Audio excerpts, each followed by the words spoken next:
Hey everybody, and welcome to our middle school and high school class. For those of you who are here, we're so excited that you're here. I wish I could be there with you in person, so instead you're going to have to deal with me via the computer screen. I am presently sitting in Selmer, Tennessee on vacation with my wife, and we're having a great time down here. We do miss you guys though, and we look forward to seeing you again soon. Let's start off tonight by kind of talking about what this class is going to look like. Over the next couple of weeks, we're going to be doing a split class where the middle schoolers will be meeting and the high schoolers will be meeting every Wednesday at 7 o'clock until 8. The objective of the class is very simple. We want to ensure that every single one of us has a better understanding of God and the stories of the Bible, and allow us to be able to unpack them a little bit, find some cool stuff that maybe we've missed in the past, and give us tools to be able to read the Bible more effectively. Now, the high schoolers and middle schoolers are going to be learning the same stories, but obviously we're going to be doing them in slightly different ways. Each group, high school and middle school, you should have 3 pages of guided notes for tonight's lesson. The way it's going to work is I'll talk for a little bit, we'll pause, your proctor or your teacher will ask the questions, you guys will fill in some blanks, and then we'll go back to the video, and hopefully we'll be able to knock all this out in one night. Maybe when I come back we can fill in what we need to. Without further ado, let's get it popping. For those of you who were here last week, this is going to be a slight review, but for those of you who are not, or this is your first time joining us, we're going to do a very quick lightning round review. The first page of your guided notes is called Goes Around, Comes Around. And it's all about the way God chooses to punish sin or not punish sin. Let's start here with our first blank. God is blank. Pause the video and go read John chapter 1, verse 4.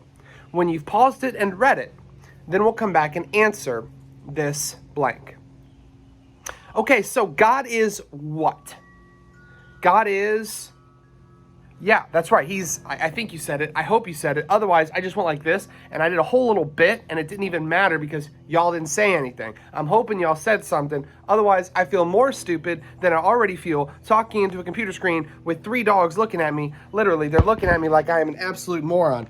Right, Leah? Is that true? Do you think I'm an idiot? Do you think I'm an idiot?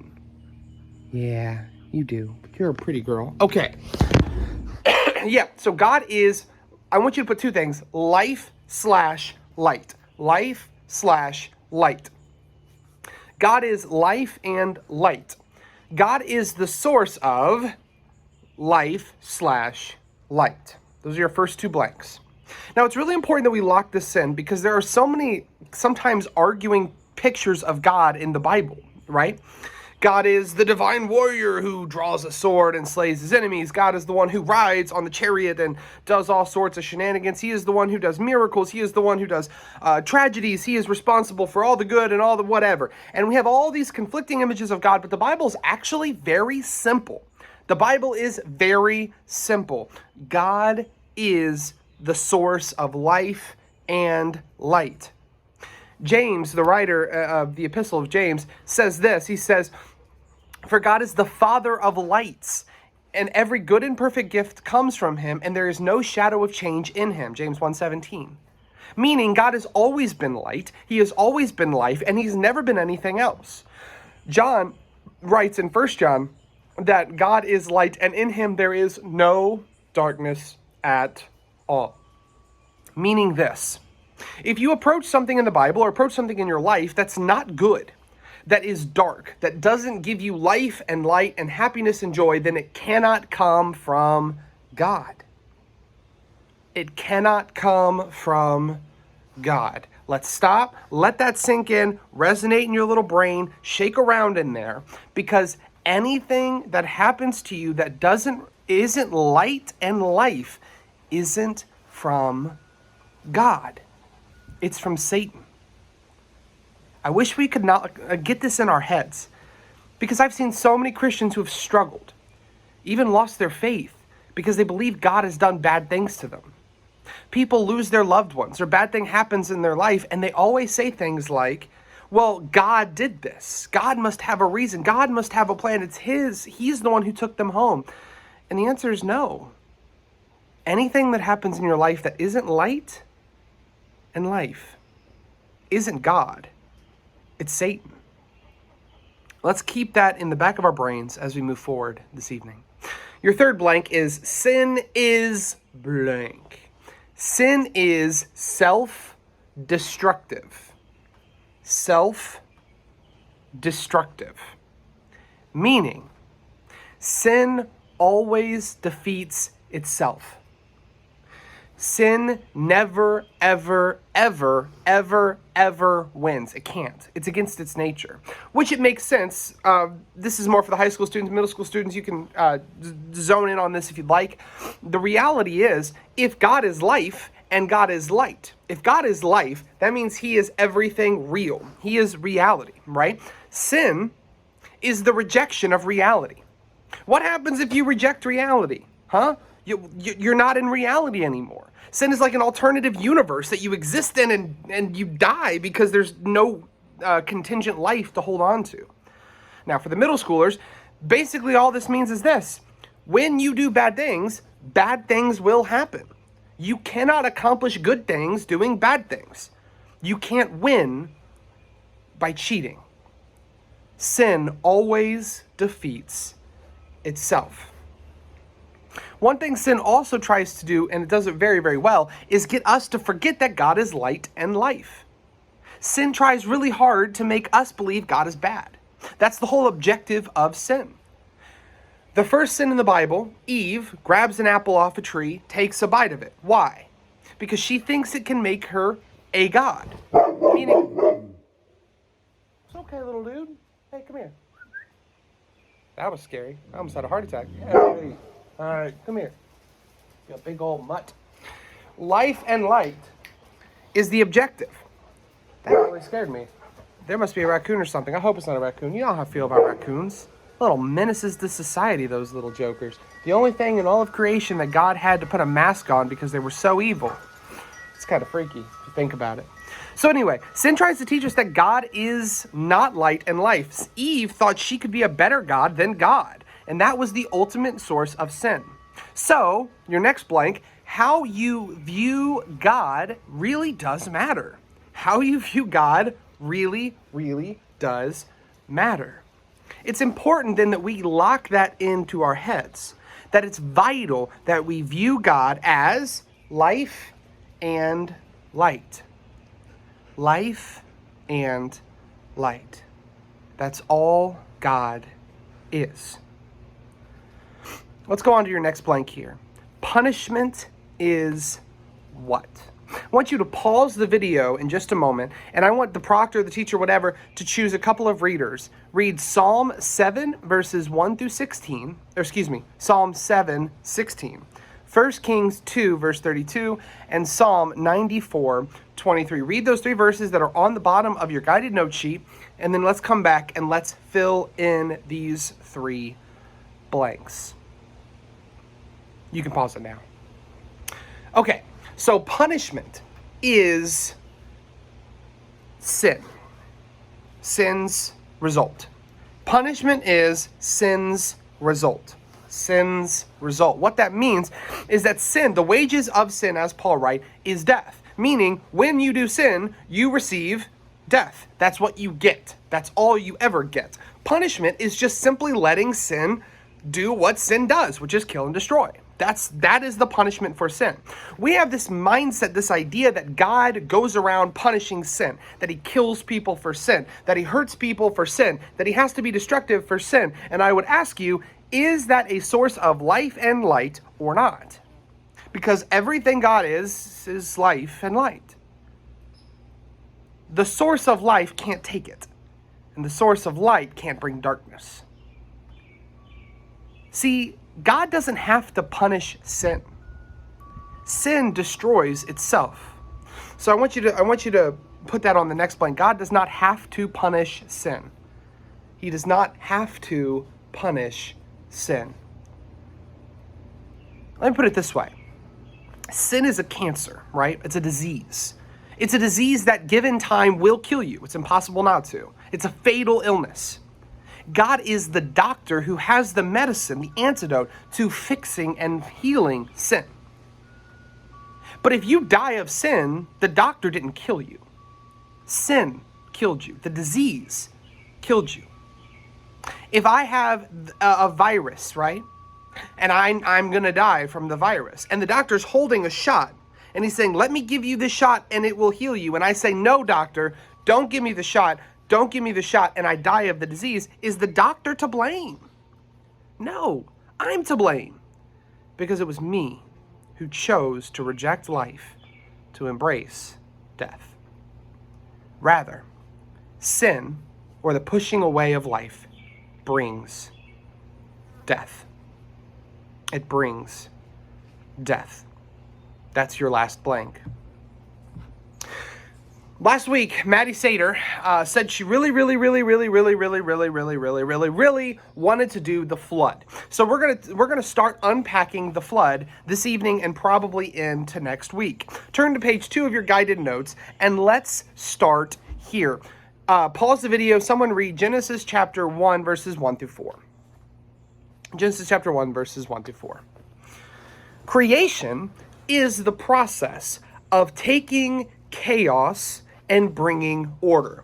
God takes chaos and brings order. What that means is that God looks out and it's all a mess, right? It's all darkness and waters and no order, no semblance, no life, no rhyme, no reason. God walks into the scene and says, I got this. And creation is the process of him taking all of the chaos and turning it into order. It's reorganizing. It's ordering good out of bad. That's the whole point of creation. Now let's break this down a little bit, because this is a really important concept. God always, from then on, shows us that he is going to work to bring order out of chaos, right? Think about it like this. You and I, we are sinners, right? We are chaotic. We are not good. We have a lot of problems. What does God promise to do? God promises to take our disorder, our chaos, our bad, and bring out of it something good. That's what God always does. The process of creation, taking the bad and making it good. But the story of the flood is sin turning order back into chaos. Sin, that's your first blank, turning order, your next one, back into chaos. Pause the video and let's read a couple of passages together. Jeremiah chapter 4, verses 24 through 25. Jeremiah chapter 9, verses 9 and 10. Joel chapter 1, verses 8 through 10. And Hosea chapter 4, verse 3.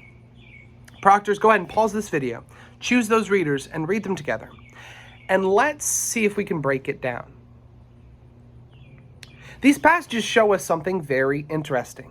It shows us that sin causes all of creation to turn against itself. Which makes sense, right? Sin is the illness. We just talked about that. It's the illness of death. It's the illness of destruction. It's the illness of chaos. But we're not the only ones impacted by it. Creation is impacted by it. In the Garden of Eden, did lions eat lambs? Did wolves attack other animals? Was there death and violence everywhere? No. Because there wasn't a need for those things. Sin is the source of all of that. Sin is what introduced death to the universe. When your pet dies of cancer, that is a result of sin.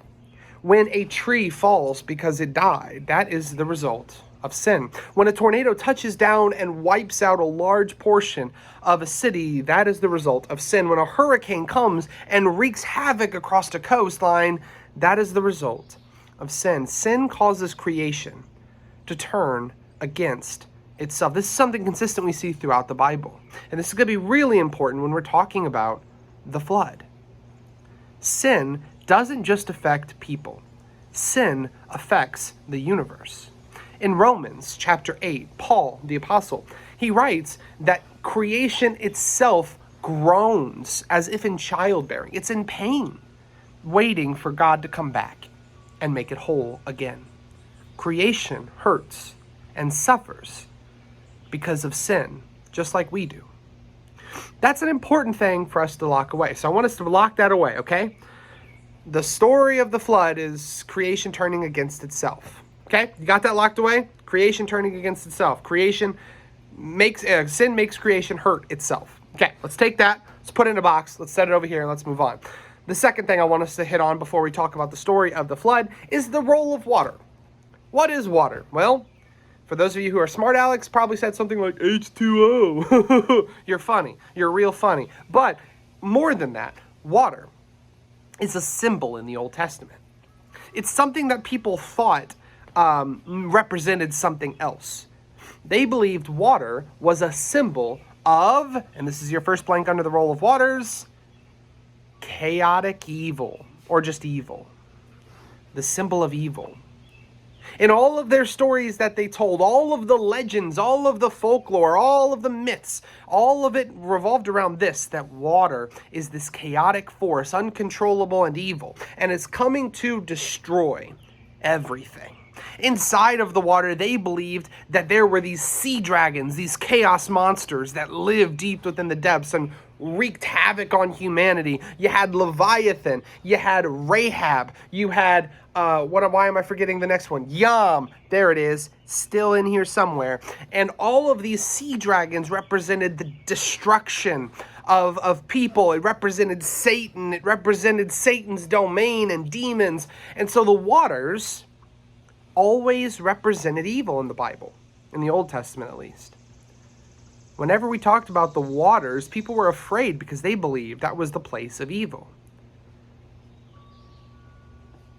There are a couple of passages I want you to read along these lines. So go ahead and pause me in just a moment and read Psalm 104, 2 through 3 and verse 5, and Psalm 77, verse 16. And then let's pop back in for just a second.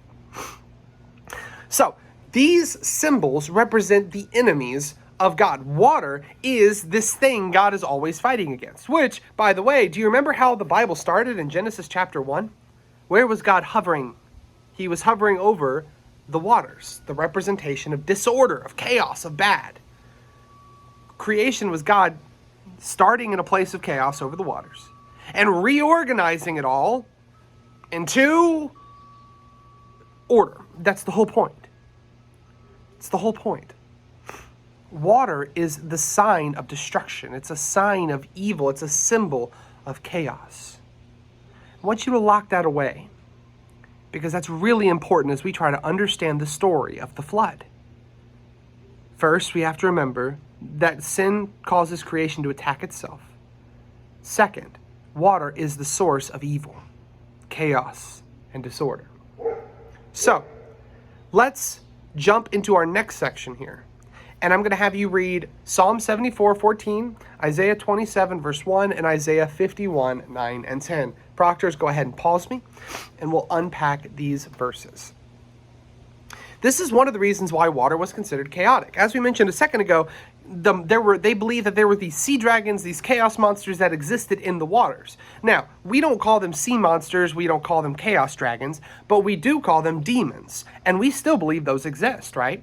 So they believed that the demons and Satan and all of the forces of evil lived in the water. Now, we don't believe that because that's kind of crazy. But we do still believe that there are demons who are out that are working for evil. We do believe there were agents of darkness that are trying to cause bad things to happen in the world today, right? We all believe that. You believe that. I believe that. That's part of it. And so instead of us believing that Leviathan is a thing, let's just replace the name Leviathan with Satan. And we pretty much understand that. Satan is the enemy of God. He's trying his best to undo what God's doing. Every time God does something good, Satan wants to do something bad. That's kind of the whole point of Satan. And so they believe that water is kind of like the kingdom of darkness. It's kind of like Satan's domain. It's like Satan's nation or kingdom. That's where he lives and rules. That's also going to be really important as Moses tells us the story of the flood. Because Moses believes that in those waters, Satan reigns.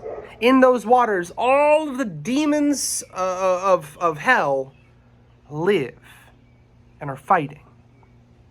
Let's keep that in mind.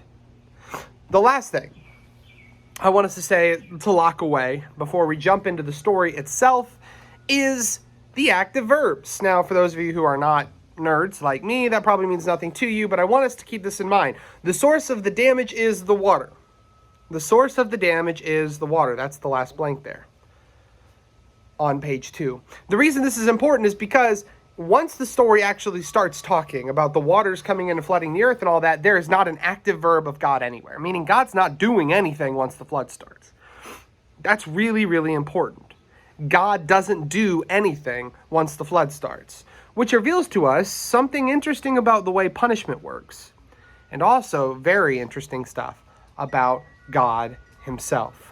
So let's jump into the story of the flood. Let me give you a quick whistle-stop overview of the flood, and then we'll break down the story itself, see if we can unpack its meaning, and find some cool stuff to talk about afterwards. Let's start by just talking through the story real quick. The world went really bad after Adam and Eve, and it went really, really bad after Cain and Abel. You remember the story of Cain and Abel? Cain and Abel, two brothers living out together, sons of Adam and Eve, and then, sorry if you hear some panting, it's not me, I'm not that out of breath. There's this doggo who just tried to eat my phone. What are you doing? What you doing, girl? You weirdo? She has mismatched eyes, and I'm pretty sure she's a demon spawn. Hey, Maya. Maya. Can you see her? Look at her crazy discolored eyes. Oh, here comes this doggo. I'm pretty sure this doggo only has like 8 brain cells. I think he's the stupidest dog I've ever met in my life. Okay. So, the world was really bad after Cain and Abel. Cain and Abel were two brothers, and Cain killed Abel because his sacrifice wasn't as good as Abel's. That, not a good start. And from then on, humanity starts going really, really, really downhill until eventually everyone in the whole world has rejected God except for Noah and his family. And so God does this thing, the flood, in order to try to do something. We don't know what it is. We're going to talk about it in a moment. But he floods the world. And he destroys everyone in it except for Noah and his family. So we are led to believe. But here's a couple of interesting things that I want to say off the bat before we jump into it. First, we have a lot of evidence that there was a flood. Now, some people argue, was it a global flood? Was it a local flood? Who cares? That's not really the point of the story. But what we do have is all that Middle East has stories like the flood. There's a story called the Epic of Gilgamesh, written by another nation near Israel, that believed that there was a flood caused by the gods. There's also other stories that we could talk about. Basically, every ancient nation had a flood story. What does that teach us? If every ancient people in the Middle East believed that there was a flood, we can probably assume that there was a flood that probably happened. So we have a lot of reason to believe that the flood, local or global, actually happened. That's really important. So let's lock that away as well. But the story is what's most important. As we've been talking about in both our middle school and our high school classes, the Bible is not a history textbook. It's not a scientific textbook. It never was designed to be that. It's designed to be a story about God and his people. So, let's read today the story of the flood, and see what things we can learn from it, what messages we can take from it, and how at the end of the story, God looks like love, like life, and like light, and not a force of darkness that needed to destroy the world. Genesis chapter 6, verses 1 through 4. Let's pause the video and read that section together. So, at the beginning of the story, what we get is Noah working in tandem with, I can't tell if you're looking at me. It's okay, buddy. Come here. Dumb doggo. Look, I'm trying to record. Look, I am trying. Look at this. Hey, doggo. Coda, look at the phone. Do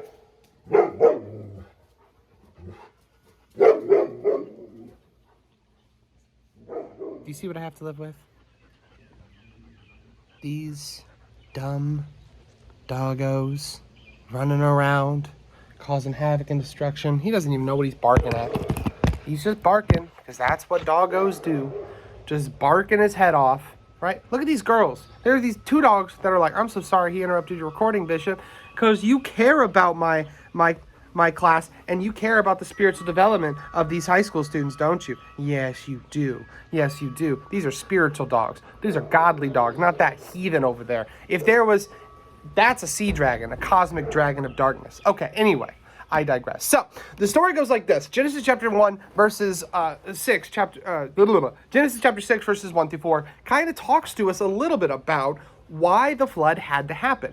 And one of the things that's cited in this, one of the things that's sourced in this, is that there was these angels who left their place in heaven to go have children with women on earth. And what they created were these super angelic demonic half-breeds called Nephilim. Literally, they were undoing humans. They were replacing humans on earth. These Nephilim would come in and kill the humans and all sorts of bad stuff. Literally, the DNA of humans, us, hello, me and you, we were being replaced by these Nephilim half-breed demonic forces of darkness. And God realized that if he wasn't careful, the entirety of the human project, the creation project, was going to be overthrown. Literally, thousands of years, depending on how you date the earth. Maybe millions of years of processes leading to humanity, as it is now, was being undone by a bunch of jerk angels going and doing bad stuff and undoing the creation project. Now, this is actually something that's cited throughout the Bible. And we don't have time to cite it now, but if you are just curious, you can write down these verses on the side and go check them out in your own time. Jude, the entire book, really. But there's a variety of passages in Jude that reference this moment, as well as Psalm 81 is a passage that also references this moment and how devastating and dangerous this moment was. So let's fill in some blanks here. Sin led to the creation of Nephilim, literally in Hebrew, the fallen ones. That's a dope name. Very scary, probably not great. So sin led to the creation of the Nephilims, or the fallen ones. And humans were being replaced by the Nephilim. The Nephilim. Sounds like an elephant. Maybe I'm just dumb. Well, I am just dumb. But anyway. So, that was what was happening. That's the cause of the flood. So God looked out at the world and realized that the entire creation project is going to fall in on itself. And here's why. Remember, sin always causes creation to attack itself. Sin always causes creation to attack itself, as you saw on page 2. Likewise, sin always brings death. So it was only a matter of time before sin destroyed God's creation project.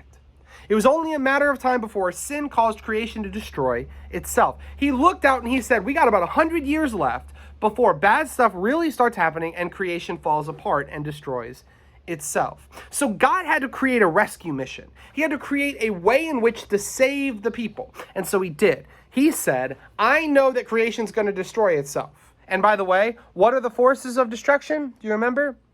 Water. Water is the forces of destruction. So God is saying, I know creation's going to destroy itself with water, the force of destruction. And so he had to figure out a way to try to save people. What he chose to do was to choose Noah, the righteous one, and his family, and build a giant boat to survive the flood that was inevitably going to come. And thus we're introduced to a rescue mission. Chaos was going to destroy everything. Chaos was going to destroy everything. And so God tried to save his project with Noah. God tried to save his creation project with Noah. He tried to keep creation alive with Noah. You had angels and you had demons and all sorts of stuff. Are you done? Idiot dog. We have angels and demons and all sorts of stuff creating and polluting destruction. We have all sorts of stuff damaging society and destroying everything God has worked so hard to do from the beginning of time. And here we are, right at the precipice of it all falling apart, and God chooses to put all of his trust and all of his eggs in the Noah basket, which is kind of insane if you think about it. That God tried to save a failing creation by choosing a failed man.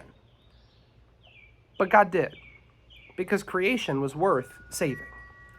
And he couldn't let everything he had worked so hard on fall apart because of sin. Now, let's address a couple of questions here. One thing we've been talking a lot about in the high school class and middle schoolers, we talked about it one week, but a lot of you weren't there, so this may be new to you. I want you to flip your paper over. I want you to flip your paper over on the back side, okay? High school students and middle school students, please both do this. And I want you to write this phrase. Art reflects the artist. Art reflects the artist. What that means is this. If I try to draw a painting of Maurice Eastridge, okay? He's an elder at our church. If I try to draw Maurice Eastridge, I'm a bad painter. I'm a really, really bad painter. He'd be unrecognizable, okay? But if you saw that painting, let me ask you, does that really show you a lot about Maurice? Or does that show you that Bishop is terrible at painting? It shows you that Bishop's terrible at painting. It's not a very accurate picture of Maurice, right? If I'm going to write a story about my middle school bully, Chris Randolph, a guy I still have problems forgiving, Chris, you jerk. Now, if I were to write a story about Chris Randolph, do you think I'm going to write about him in a good way or a bad way? Do you think the things I'm going to say about him are going to be nice or mean? They're probably going to be mean. And if you read the story of Chris Randolph, do you think you're getting a full and accurate picture of who Chris Randolph is? No. You're getting a lot of what Bishop Darby thinks about Chris. That's not always 100% right, because art reflects the artist, not the subject. That's really important. Because as Moses is trying to tell the story of the flood, what we're getting is a good insight to who Moses believes God is. And sometimes that's not always very accurate. A lot of times he says things like God did or God wanted to, and later we learn that's not the case. Moses just thought that. And we'll talk more about that over the next couple of weeks because that's very important. But for tonight, I just want us to be clear that God is what? He is life and he is light. In him there is no darkness at all and no shadow of change. Every good and perfect gift comes from God. If it's not good and perfect, if it causes death and not life, if it brings darkness and not light, then it doesn't come from God. So what we have to go into this story knowing is that the flood couldn't have been caused by a God of life, right? Because it brought death. It's that simple. The flood brought darkness and not light. Something else must have been going on here. Something that we have to unpack. God needed to save a people from a creation that was killing itself. God needed to save his people from the chaotic waters that were going to destroy itself. The home of Satan and demons that were going to come down and destroy all of God's creation project. That was what was at risk. Satan and his demons working to undo the good of God's creation and almost succeeding, causing creation to kill itself with the flood. But God didn't want to give up. And God could have given up. In fact, there was a part in the story where God did give up for just a moment, right? When he said that I regret making humanity. There was a moment there where God almost threw in the towel, but he didn't. Because ultimately his love won out. And despite all the bad stuff that humans have done, and all the sadness that humans had brought God, God couldn't quit. God couldn't quit his people. Because God loved them so much. God cared for them so much. So the time of salvation had to come. This is the last set of blanks we're going to fill in. God waited nearly 100 years to give people a chance to live. 100 years he waited and had Noah preach about people repenting. He created an ark that had so much extra room that people could have come and had lived. That's all he wanted. He just wanted people to live. But they didn't. They chose to continually reject God and choose sin. And as we talked about at the beginning of this lesson, sin always kills, right? Sin always kills and destroys. It can't do anything else. And so sin had come and had killed and destroyed. The flood was not a story of God's punishment, but a love-based rescue mission. The flood was not a story of punishment, but a rescue mission. A beautiful story of God desperately trying to save people from themselves. Let me tell you the story as we end class tonight. The story the way I think it was supposed to be told. The story that may have been misinterpreted because Moses didn't quite know all the facts, and a story that even today we misunderstand. God, in the very beginning of time, saw a world of chaos and darkness, and he refashioned it into a place of beauty. Look outside, man. I am outside. Just look around. This is what God wanted. A beautiful creation of peace and beauty. But sin was introduced. Sin, a cancer that destroys anything it gets its hands on, anything it touches. And he began to undo all of creation. Until eventually, even the human DNA was becoming undone. The world around us was being plagued by sin and darkness and destruction. And there was nothing left but darkness. And he realized that sin was going to win. It was going to kill off everything. It was going to destroy itself. And so God had a choice. Let people die by creation destroying itself, or try to save some. And he chose the rescue mission. 100 years went by of Noah building this boat, preaching and hoping that people would come and avoid the consequences of sin, but they refused to. And eventually, maybe even inevitably, what ended up happening? What ended up happening was creation destroying itself because of sin. And the forces of darkness led by Satan ravaging and destroying all that was good and holy, creation itself. But God won. Because as the waters, the forces of darkness dissipated into nothing, creation had survived in a boat, led by a broken man and some animals. That is the story of the flood. Not a story of divine retribution of God's anger coming down upon the earth. No, a story of a loving God desperately trying to save his people. What I want to leave you with tonight, and what I want our discussion, you have a couple of discussion questions here that your proctor will lead you in, assuming you still have time. I don't know what your time looks like. But what I want us to end with is this. God wants to bring order out of chaos. God wants to bring order out of your chaos. God wants to make good what is bad in your life. God's desperately working to overcome the forces of darkness that are hurting you. And God's willing to use you to change the lives and the hearts of others. Okay, everybody. Well, thank you so much for a good class. There's a couple of more things that you guys will be doing with your proctors. I hope this class was beneficial and meaningful to you, and I hope this dumb doggo right over here, this one right here, that guy, Coda, you nimwit, didn't interrupt you too much. But until next time, until next week, love you guys. I'll see you later.